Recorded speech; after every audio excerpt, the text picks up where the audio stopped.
All right. Hello, everybody. Greetings. Welcome to the Alpha Ministries Reach Community Church, Bill Lloyd personal podcast. We broadcast live. And today I have a very special guest with me, very, very special to me, my daughter, Grace Marie Lloyd. And we're going to talk about the Enneagram. And I don't really, I forget, I know that I was somewhat introduced to it through listening to a podcast and reading the writings of Richard Rohr. He would mention the Enneagram. And then I don't know whether I introduced Grace to it, but Grace kind of really took off with it and she knew about it already. So, Grace, why don't you just, first of all, tell us how you became familiar with the Enneagram? It was last summer, summer 2019, and my best friend from camp, the Christian camp that I go to, started really getting into it. So she had me take the test, and then she had our whole friend group take the test, and we all started talking about our types and everything and researching it more. Okay, so which friend was at camp? Victoria.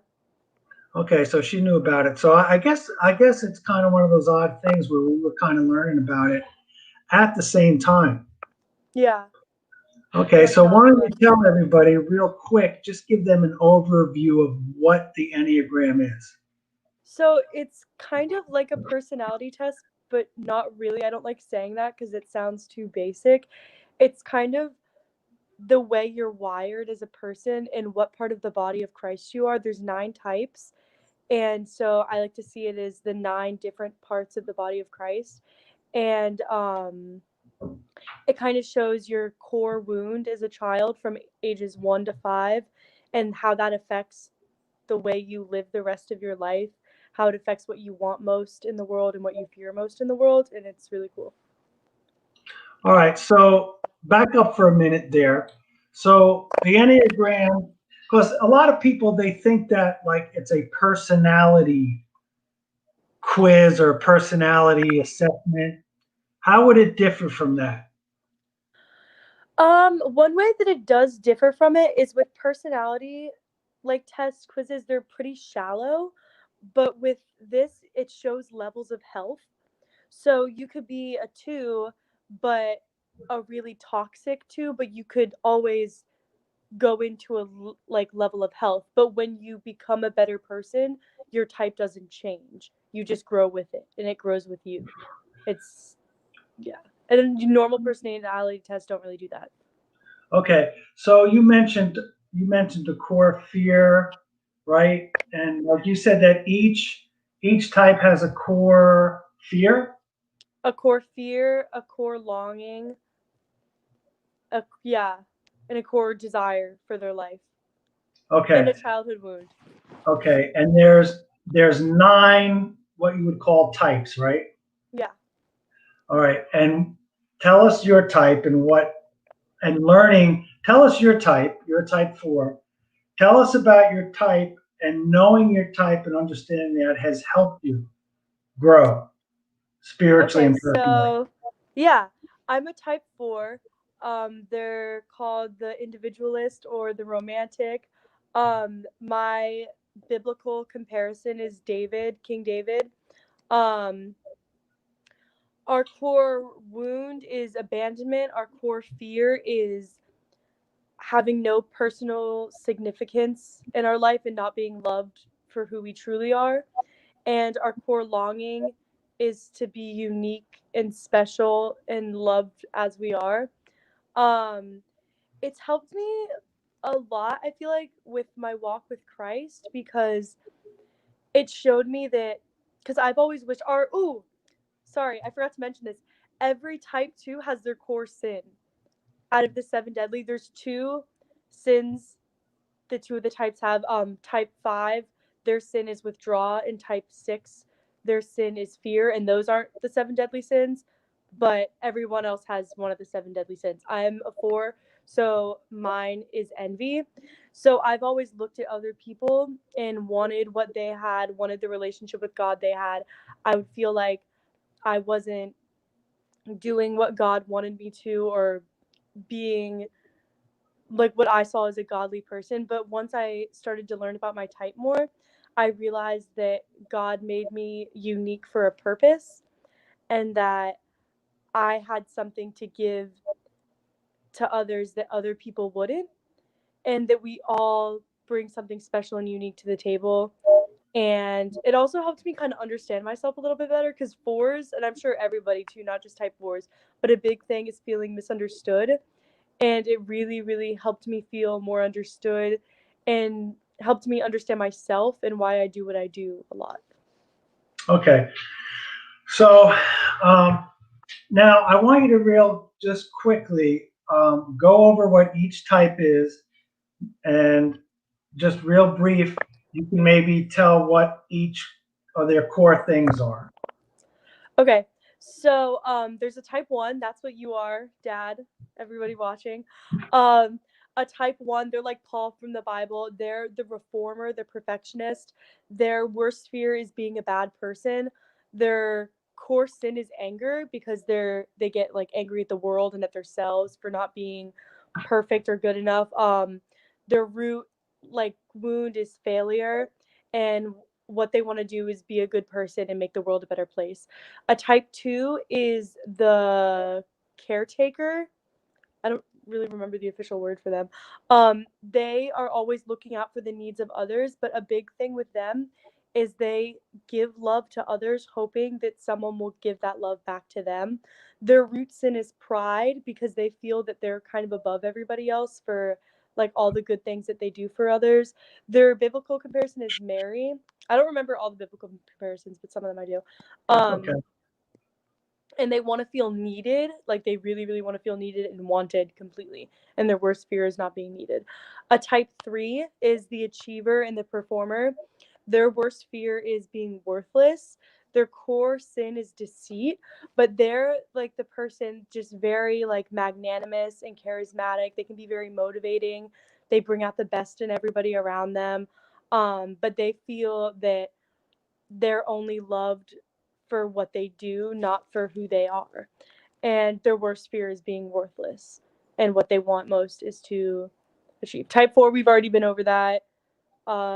Envious, they want to be unique, very moody. It's fine. Type 5s, they're the investigator and the observer. Some people call them the sage. They're very independent and they withdraw a lot into themselves. They kind of have their own world in their head, but they're very, very obsessed with knowledge. They want to know everything. Their worst fear is not knowing enough and being helpless and useless in the world. And they're very smart. They're always looking into things. I don't remember the biblical comparison. It's okay. Type 6 is the loyal guardian. Their core sin is fear. They're very loyal, extremely loyal, very skeptical. Their core desire is to feel safe and secure. Growing up, they felt that the world was unpredictable and that they couldn't trust anybody. So they're always skeptical of things, always foreseeing what could happen in the future, troubleshooting problems, but they're very good friends and loyal to the core, nice people. My mom's a 6. Um, Type 7s, that's the enthusiast. Their root sin is gluttony, because they always want more and more and more. Their core wound is deprivation, either deprivation of love or deprivation of something that they perceived that they didn't have enough of. Um, their worst fear is being deprived and in pain and not having their needs taken care of. All they want to hear is that like God will take care of their needs and that they're completely taken care of, and they want to feel happy all the time. Like they're very upbeat, smiles, very fun, always planning the next trip, go go go go go.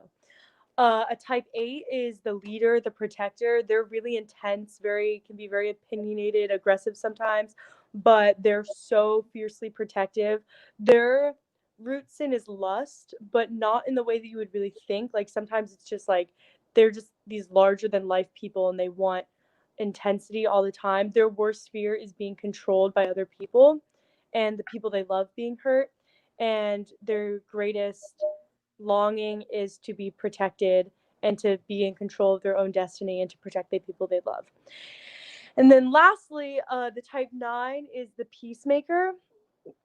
Um, they're at the head of the Enneagram type, whatever.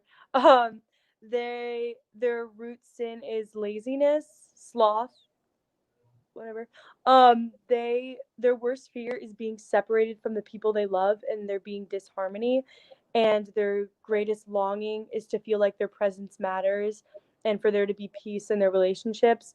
They're very wise and they can see both sides to things, but sometimes they feel like they're not worth keeping in other people's lives and they struggle with that a lot.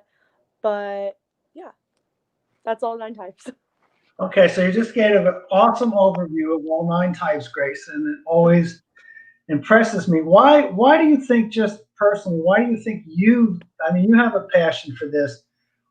When you were at camp this summer, and when I first brought you there, um, I remember, I think it was Kay. She was driving by on the cart, and she heard you telling someone that, "Did you take your test yet?" And she just kind of smiled and put her eyes. And then, from what the people told me, you had everybody talking about it, and everybody.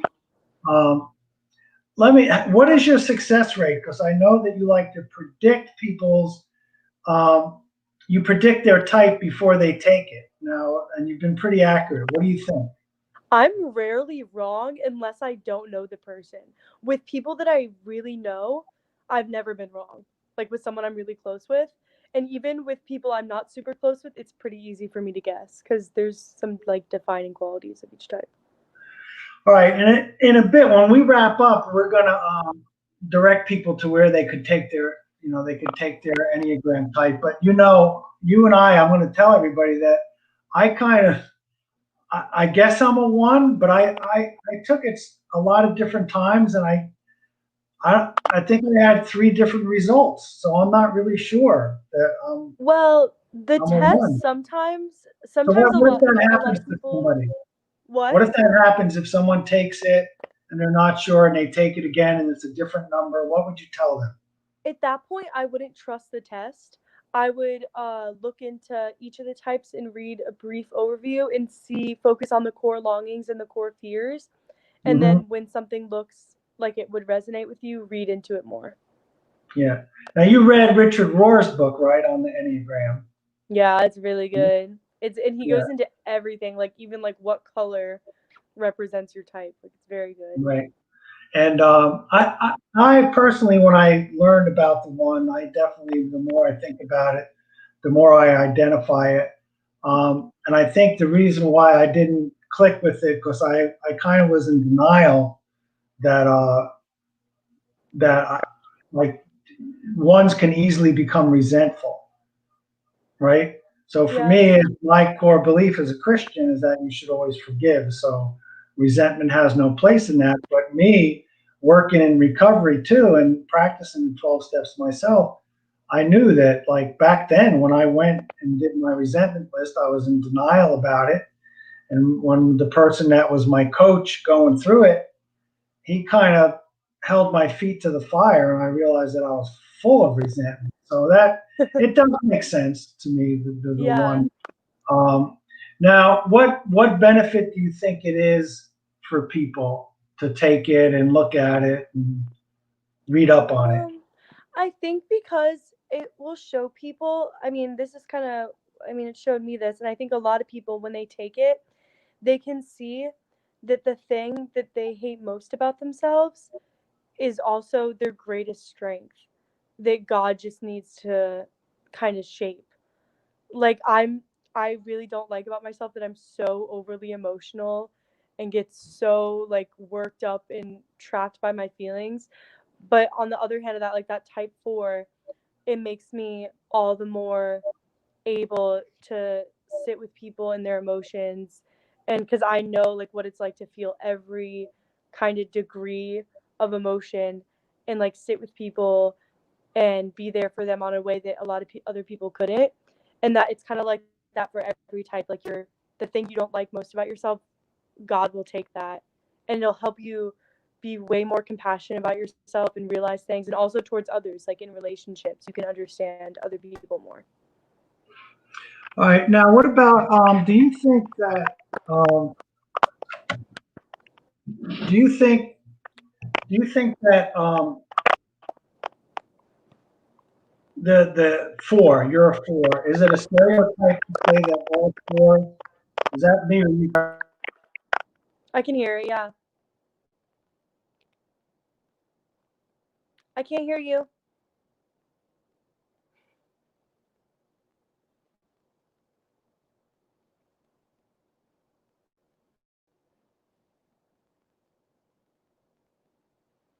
No. No.